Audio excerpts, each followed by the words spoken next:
हरि ओम. अमृतानुभव. योगदास श्री जय गणेश जोशी यांचे प्रवचन. अध्याय 6. शब्दखंडन. ओवी क्रमांक 33.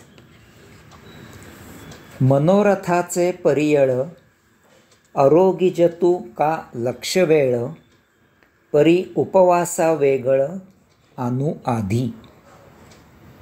अनुआथी अर्थात मनात कितीही मांडे खाल्ले तरी उपवास घडण्याशिवाय अन्य काहीही होत नाही. मनातल्या मनात आपण कितीही मांडे खाल्ले तरी त्यामुळे काही आपले पोट भरत नाही. आपण उपाशी ते उपाशीच राहतो. याचप्रमाणे शब्दांच्या उपयोगाने आपण कितीही अज्ञान अविद्या नष्ट करण्याचा आटापिटा केला तरीही आपण जसे होतो तसेच भौतिकात अडकलेले राहतो. शब्दांमुळे आपण कधीही आत्मज्ञानी होणे शक्य नाही. शब्दांच्या उपयोगाला मर्यादा आहेत.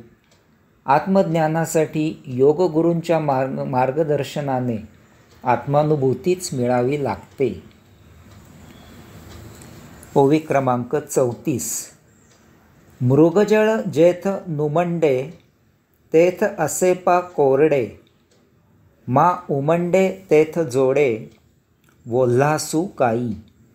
अर्थात जेथे मृगजळ नसते तेथे कोरडेपणा असतो, तथापि जेथे मृगजळ असते तेथेही कोरडेपणाच असतो. मृगजळ म्हणजे दूरवर पाणी आहे असा आभास निर्माण होतो आणि त्या पाण्याच्या आशेने मृग त्या पाण्याकडे धावत सुटते.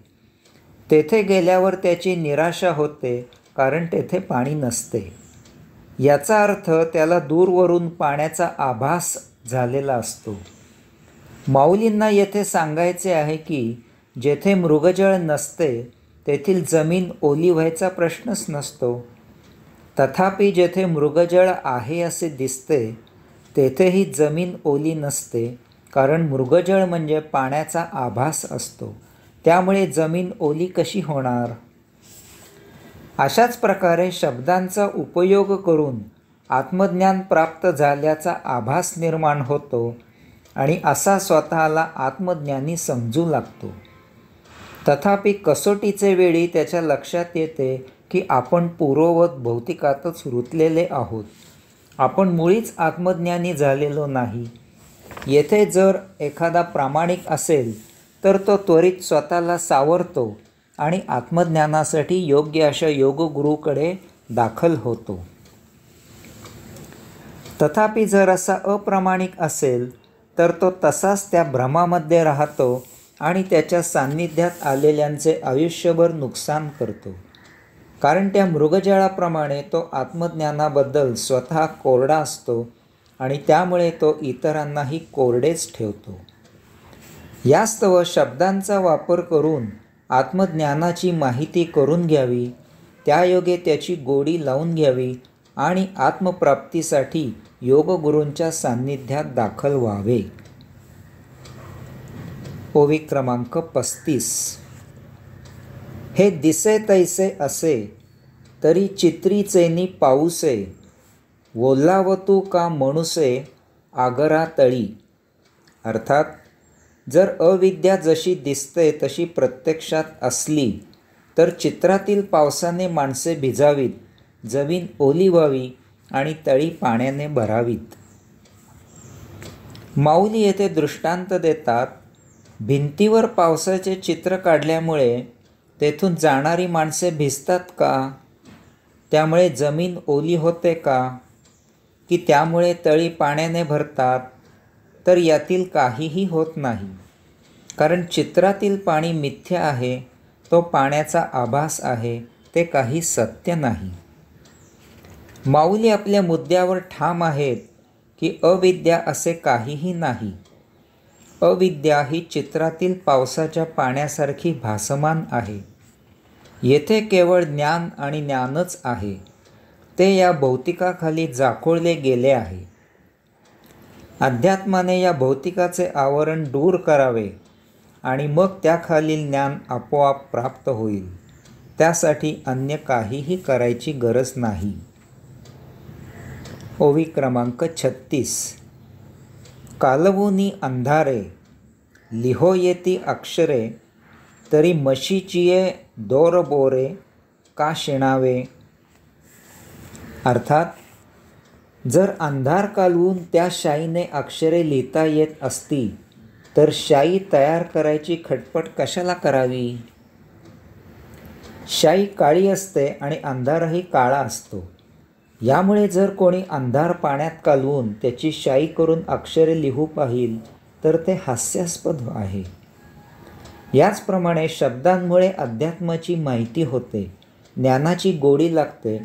म्हणून जर कोणी शब्दांच्या सहाय्याने आत्मज्ञानी होऊ पाहिल तर ते शक्य नाही. कारण येथे अविद्या, अज्ञान असे काहीही नाही. येथे फक्त आत्मज्ञान आहे.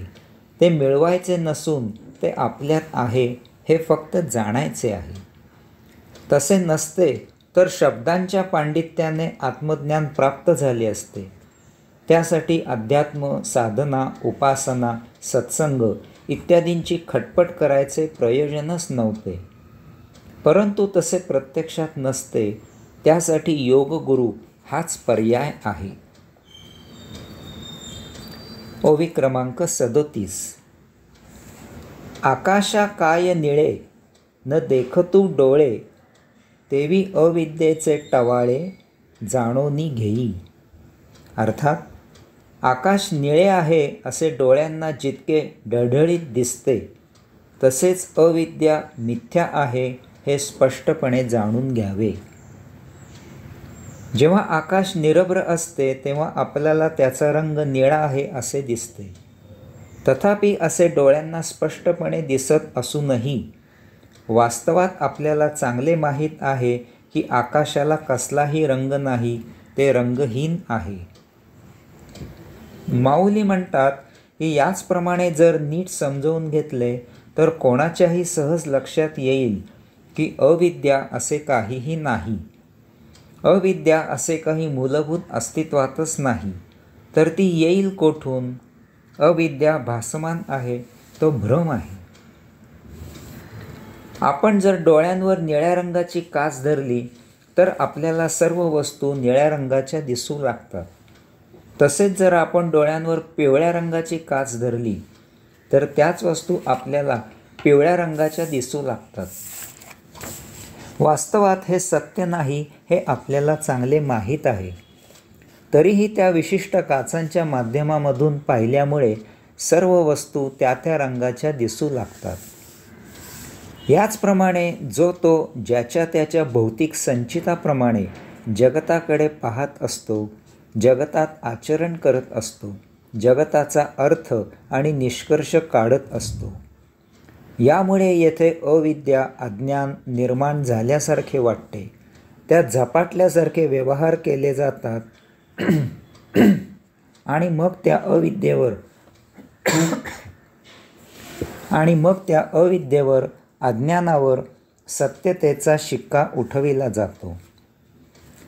या शिक्का बसलेल्या मानसिकतेत आपल्याला देह, इंद्रिये, स्थावर जंगम इत्यादी वस्तुजगत, सभोवती असलेली माणसे आपली वाटतात.